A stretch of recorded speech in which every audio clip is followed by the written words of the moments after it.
Hey everyone, it's Mr. A from Got Another Watch Time. I hope everyone's had a wonderful winter vacation as well as an awesome new year. 2023 has been a great year personally for myself, with the growth of the channel. To those of you who have stuck around, watching my videos and supporting me throughout the way, I am very grateful. Thank you so much. For those of you who are new to the channel, welcome. I'm very happy that you could join us. Looking forward to creating more content for this year. Today we're going to be discussing about the Tudor Pelagos 39, as you've probably seen from the title of the video. The things that I've liked about this watch, as well as the things that I really did not enjoy about this watch. Now, before getting started, let's do a mandatory wrist watch check. I am wearing my Bezel Action Reverso on this beautiful orange brownish strap. I've had this watch, for some time now. A very important piece in my collection, which I will be doing a review on as well. So without further ado, let's get started. And there you have it, the Pelagos 39 in hand. A beautiful watch, as you can see. It has that grayish tone to it, knowing that this is a full titanium model, a full titanium watch. Couple of specs, I guess, before we get started, with the watch itself.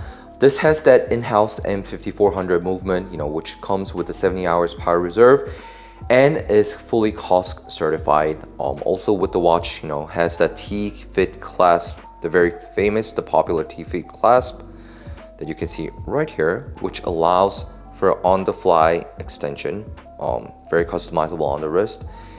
And then also with that being said, this has a 39 millimeters in terms of the diameter. But to be honest with you, a lot of people know that, this is more so close to a 40 millimeters in terms of the measurement because of that added, space that you can see, from the bezel right here. And talking about the bezel, a full flush 60 click bezel, very, very clicky. Take a listen. Just look at that. No shake play here. Full alignment all the case. I mean, what more can I say? This is an excellent model tool watch. And then with that being said, a little different here in the aspect that this comes with a 21 millimeter lug width, which is, I guess, becoming more common nowadays. I do like to, pair my watches with a lot of the straps that I have. And for me, a 21 millimeters, not so much an issue. I do have a couple of 21 millimeter models, for myself. Along with a lot of the 20 millimeter straps that I have, I just put them on. Not that much of an issue for me personally. It's more about the enjoyment that I get, from having the watch itself. Now, I did mention that, I do have a couple of cons as well as pros that I wanted to share with you guys about the watch. So let's get started with the pros. The first thing is definitely the weight, knowing that this is a titanium watch. Extremely light, very comfortable to wear. Let me put this on the wrist really quick. This just sits perfectly on my wrist. Extremely light and very easy to wear. Now, in terms of, along with the weight, being a pro of this watch, of course, the other thing that I definitely can call out, is that this is a true tool watch. This was designed to be a tool watch. It is what it was marketed to be. And in terms of the design as well as the aspects and the functions of the watch itself, this is just a pure definition of what a tool watch is. Now, with that being said, a couple of things that I wanted to mention to you, also, with the watch, with the things that I didn't really like, I guess so much so a con itself, ironically is also the weight of the watch itself, knowing that this is a full titanium watch as mentioned. It is extremely light, and me, just being a fool, I guess, just knew what to expect from this. I still decided to go with this to give this a shot, and I did not enjoy the weight. I did own the previous renditions of the Tudor Pelagos, from back as well, and I've actually owned two versions of the watches. The first one being the 25600, which is the one with the blue dial and the in-house movement. And before that, I also owned the 25500, which is a two-liner model with the ETA movement inside, making that watch a little bit, I guess, like thinner compared to its older brother.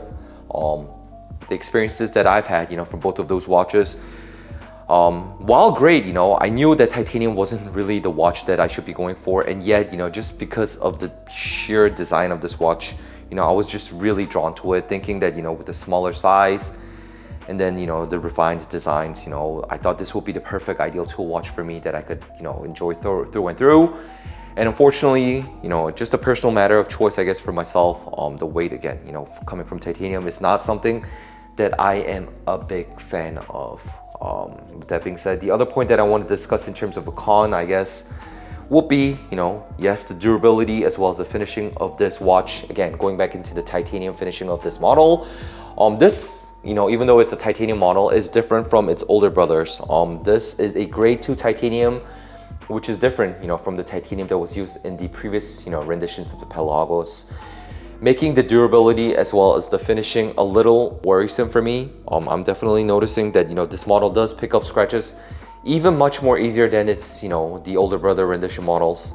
And then more so, the finishing that I want to discuss about this watch is that it is very, very rough. I understand what Tudor was going for and aiming for, you know, knowing that this is a tool watch, but the finishings on this watch right here, especially if you can see, you know, from the corners right here, extremely sharp, to the point that I've actually scraped myself. These have been, you know, something that I needed to be, I guess, very wary about, you know, when I'm putting on clothings, winter clothings, you know, anything that is long sleeve. It definitely gets caught, and then also has been multiple times where I've actually scratched myself, you know, to the point that, you know, I've been bothered about it. And then the other thing that I wanted to mention about this is that while the crown of the watch, you know, sits flush, it's always on the same position right here.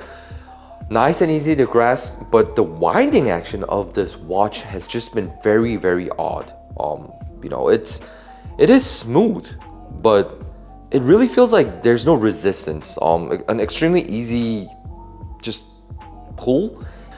I haven't heard the other, I guess, like reviews mention this before, but just from the experience of, you know, having the watch, I noticed that the winding action is not something that I'm a fan of, you know, and then that's another reason why I've decided that, you know, ultimately this watch, you know, is not perfect, you know, across the scores. I don't believe that there will ever be a watch that's going to be perfect. With that being said, this is still a fantastic watch and I can definitely recommend it. But again, just for myself, I decided to go with another choice, which I will be sharing with you guys very shortly.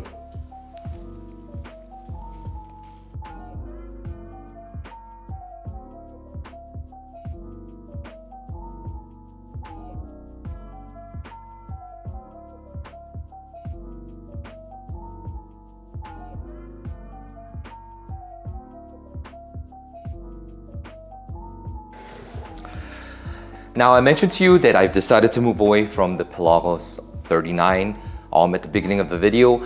And the reason for that is because of this guy right here, the Tudor Black Bay 54.